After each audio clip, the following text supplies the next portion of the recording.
A short story by Paul McCann called The Weekly Wonder. Jane was one of the prettiest girls you'd ever hoped to meet. At 16, she already had her driver's license. No ties or hangers-on, a positive outlook and brains to burn. But studying university wasn't where she wanted to go. Jane had decided she was going to leave school and enter the workforce. Time was running out as the final year of school was almost over, so she started looking around for a job. She did all the usual job-seeking activities. With her very creative mind, she put together an impressive CV, even though she hadn't done a day's work in her life. And she read through all the position vacant ads in the papers and wrote letters to prospective employers. She started placing work wanted posters in shop windows and on public notice boards. One day she went cold canvassing and took a chance, asking for a job on one of the most expensive new car dealerships in the city. She walked confidently straight into the manager's office and said, "I want your job." The manager was really impressed with the way she spoke and answered, "I like that. They call me Rob. That's my name around here. What's your name?" "Jane's the name." "Tell you what, Jane, I'll give you a chance. You start selling our top-line vehicles, and there's a catch.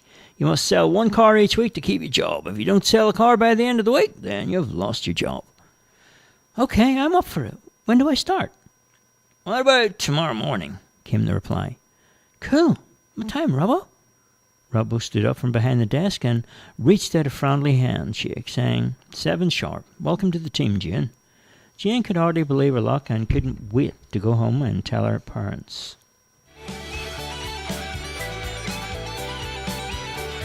Next morning she was up and ready for work and made her way to the car yard.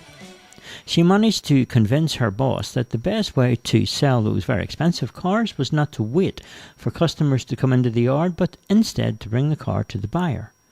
Jane got permission to take the car out of the yard and on the road with the prospect of selling it. So Jane drove away in a car worth a small fortune and thought to herself, "Now who would be interested in this kind of car? And who would that sort of money be connected to?" As she drove along the freeway, she saw a horse racetrack adjacent to the road. A large sign displayed that there would be a race meeting today. She thought to herself, of course, horse owners have a lot of money. And just maybe I could blend in amongst them and work my way into their hearts and their pockets. So she drove off the main road, following the signs to the track. When she turned into the members' car park, she was stopped by an attendant who asked for some identification. Jane got out of the fancy car and put on a thick overseas accent. "Oh, hi, I'm actually a horse owner, and I'm here on business. I'm part of a large syndicate, and we're very interested here in a few of the runners today. My connections have told me to come over here and watch some of those horses go around. Now, if you don't mind me, get on here and look at your horses. I'll make my way into the racetrack, otherwise I'll have to go, and people won't be happy with me or you." The car park attendant opened the gates and waved her into the members' car park, where she parked her car as close to the racetrack as possible. Then she took a few photos of it with her mobile phone before making her way to the members' grandstand. On the top level of the grandstand was the main bar and restaurant, where she sat down at a table overlooking the track. She checked out everyone, and her attention now was fixed on a group of 4. She could tell by the fashion and the clothes that they were very wealthy. There were 2 well-dressed young men with 2 beautiful ladies. They seemed very excited after watching a horse just win a race. She overheard a few things they had said and assumed that they were the horse owners. This was her opportunity to sell her first car. She could feel it. She made her way over to speak with them and address one of the ladies.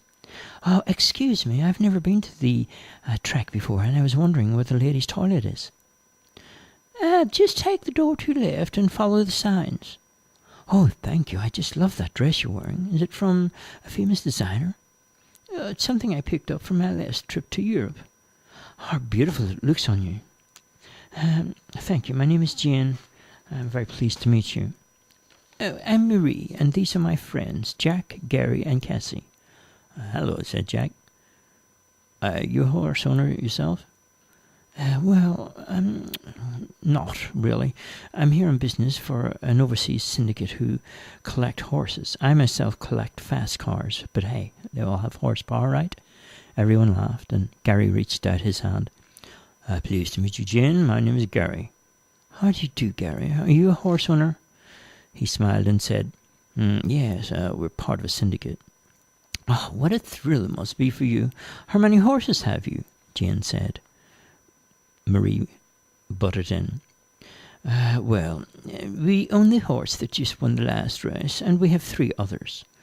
Wow, I just watched that race. What a great horse you have there. It won so easy. You must be very proud, said Jane. Oh, well, it's all a bit of fun for us, said Jack. Jane replied, So how much would a horse like that cost? 2 million.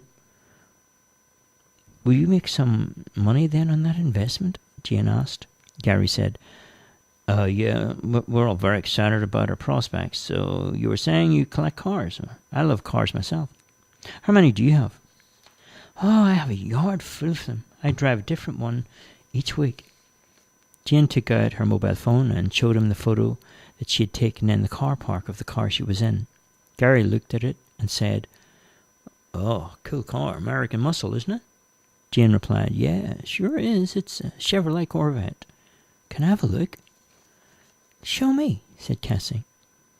Jane handed over the mobile with a photo of the car. They passed it round. When Cassie saw the Corvette, she said, Oh, yes, I want one of those. That's exactly the kind of car I'm after. Oh, the look, the colour, everything. How much did it cost?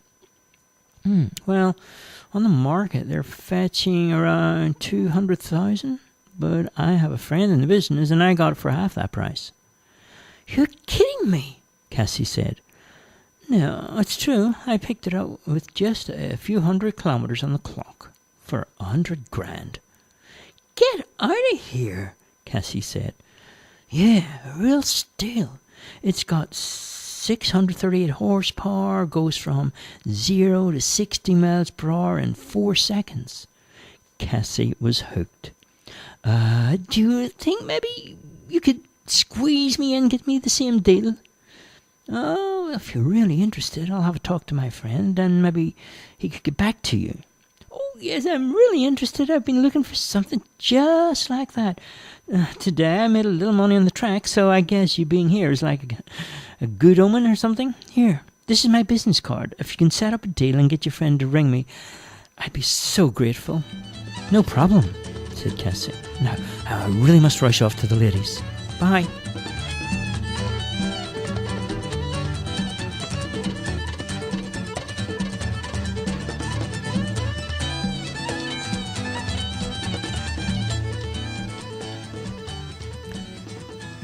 After farewell, Jane went back to the members' car park. She was back in the car yard within the hour with the prospects of her first sale.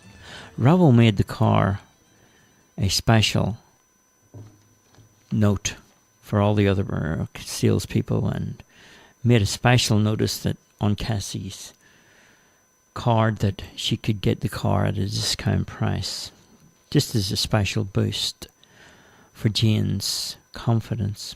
He set the deal up and rang Cassie and confirmed who he was and made the deal over the phone.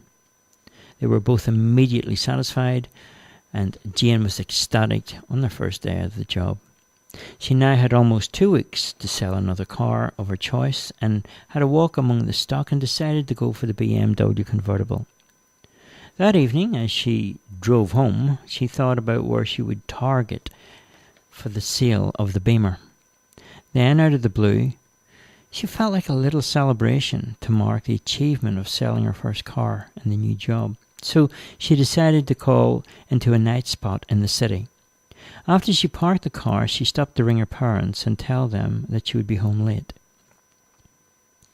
She heard music blasting out from a place called Hard City, and she thought maybe it was worth a look.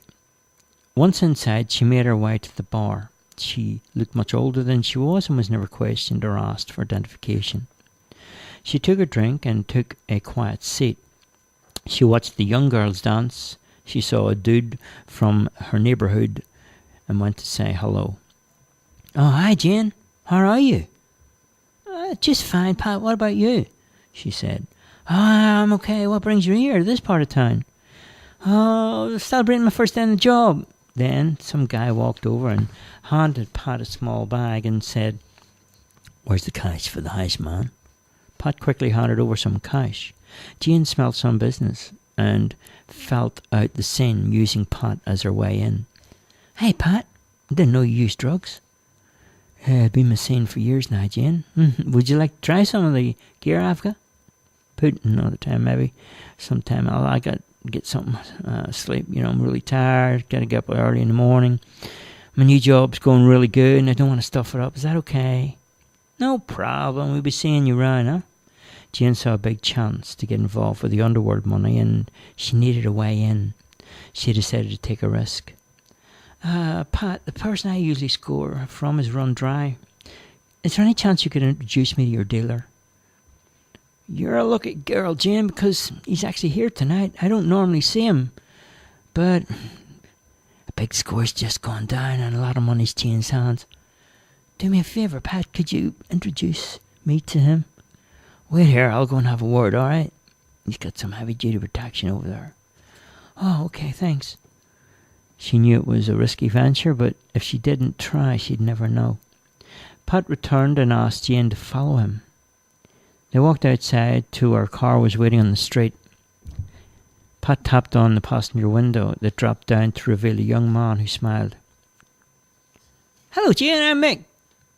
My good friend Pat there has informed me you need to score some drugs. Do you do that sort of thing often? Eh? What sort of drugs are you after?"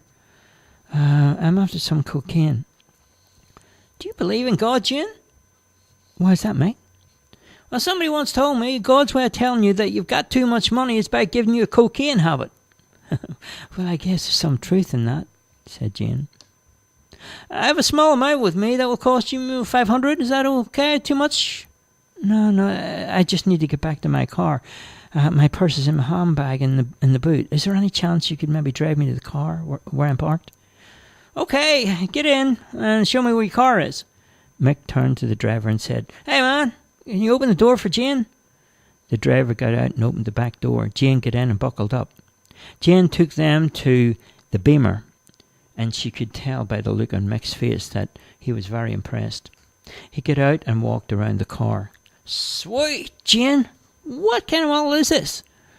"Beamer. It's the latest 6 Series, 650i. "Now, that's what I call a cool machine. What's it worth?"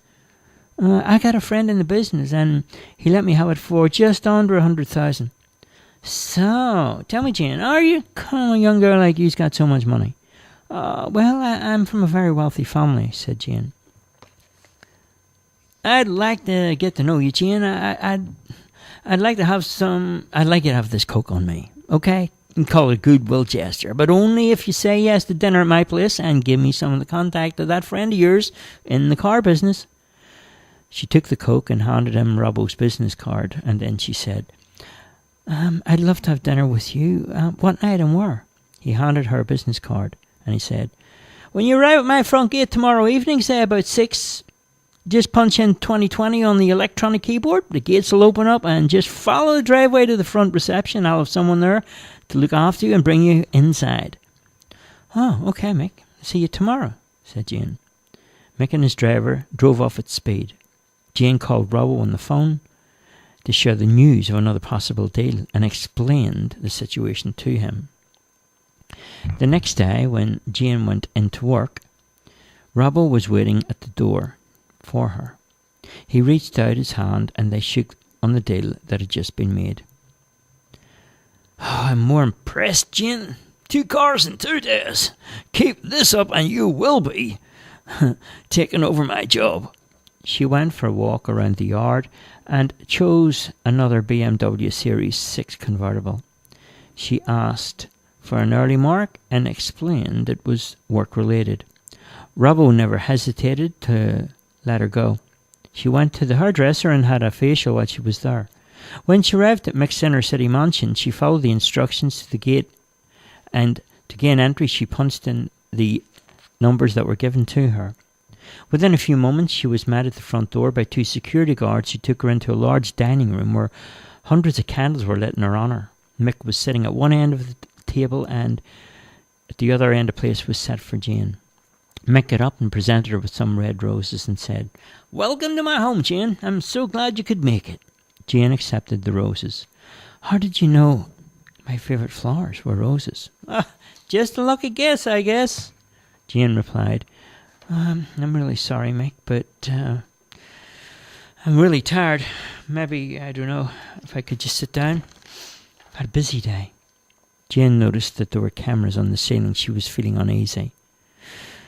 And she put the roses and one by one around.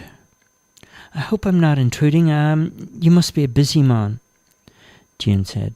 Mick returned to his seat and said, "Not at all, Jane. See, I'm boss of this organisation and I can take time off whenever I like." Jane wanted to take the topic of discussion somewhere else and said, "So how did you go with my friend in the car business?" "Oh, thank you. I spoke with Robbo. He's a really friendly man. He spoke highly of you. Actually, I've already bought a car from him. It's almost exactly the same as the one you had last night. And I'm really happy with it." "Oh, I'm so glad, Mick. This is a beautiful place that you live in." "Oh, it's one of own. I've got a few around the place. See, Jane, I like beautiful things in my life, and that's why I'm asking you to join me for dinner. After dinner, I've got a proposition I'd like to run past you." "That sounds intriguing," said Jane.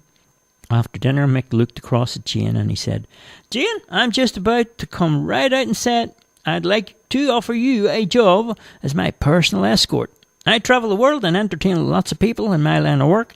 You're going to make me look good, and I want you to be there right at my side. Strictly all professional basis, mind you." Jane felt uneasy, but it was such a tempting offer that she had to say yes. But before she did, she wanted to clear the air about who she was and what she did for a living. Before giving you my answer, Meg, I have something I need to tell you. I work for Robbo and sell cars for a living." Mick looked shocked, and he said, "You've got to be kidding me. You actually had me fooled," Jane replied. "I'm really sorry, Mick, but the deal is I've got to sell one car every week or else I'll lose my job," Mick answered. "How long you worked for him?" "Oh, just 2 days, and you're the second sale I've had." Mick couldn't control himself and started laughing. "It's very, very rare I'm actually taken in by anyone. But you, Jane? You've really sent me for a spin." "Oh, another thing, Mick. I don't take drugs. I only wanted to score so I could meet people behind the scene with the possibility of making another car sale." "Jane, I saw an innocence in you, and one of the reasons I asked you for dinner was to find out more about you. My instincts are always right, believe me. I've been around a long time and I know how to judge someone's character." "I also saw an innocence in you, Mick," said Jane, and she continued. "I know you're some kind of gangster, but I see a better man. That's why I accepted your dinner invitation this evening. Wanted to get everything out there. So I'm glad we've cleared the air. Now, if you still want me to be your personal escort, I'd be delighted. But I still need to work for Robbo as well." "Jane, you must be crazy. But my offer still stands. I've never actually had anyone in my life I couldn't trust. But now I think I can with you." Jane smiled and said, "So do I get the job?" Mick looked puzzled and said, "Why do you want to work in the car yard? The job I'm offering you pays extremely well, and there's going to be lots of travelling to do." "It's the principle, Mick. Rob will give me a go, and I feel I owe him.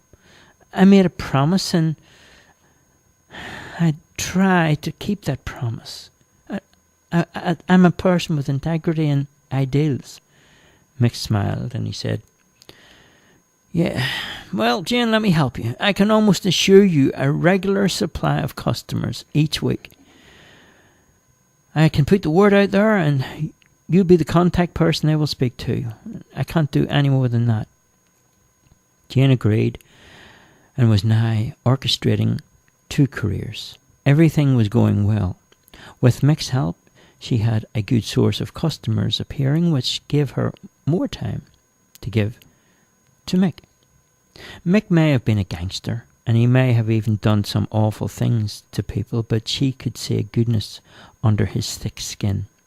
She knew she could bring that out, and in time she could make him a better person.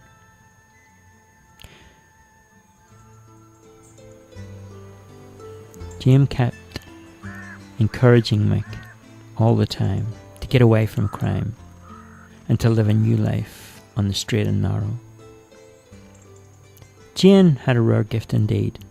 For a year after their first meeting, Mick and Jane had almost disappeared from all the usual places, and a rumour went around that he had been bumped off and dumped after a deal went wrong around the drug scene. But only a few people had the knowledge of where Jane and Mick were. They now had new identities and were living together as man and wife in a well-hidden spot on a mountain top where no one would ever find them. The end.